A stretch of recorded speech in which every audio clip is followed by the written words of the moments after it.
নমস্কার বন্ধুরা, সবাইকে আমার চ্যানেলে স্বাগত। তো সবাই তোমরা কেমন আছো? আজকে আমি কী রান্না করছি? এটা হচ্ছে ডিমের অমলেট করা ঝাল, আর হচ্ছে চিকেন কষা। তারপর চিকেন কষাচ্ছি আর ডিমের অমলেট করা ঝালটা হচ্ছে।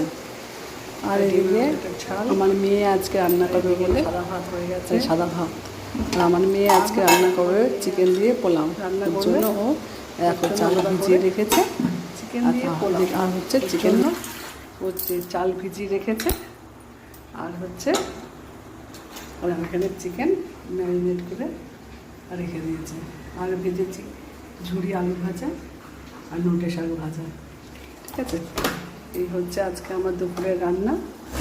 তো সবাইকে আমি বলছি, যেহেতু আমার চ্যানেলটা নতুন, সবাই একটু প্লিজ আমার চ্যানেলটাকে লাইক, কমেন্ট আর সাবস্ক্রাইব করে দিও। সবাই ভালো থেকো, বাই।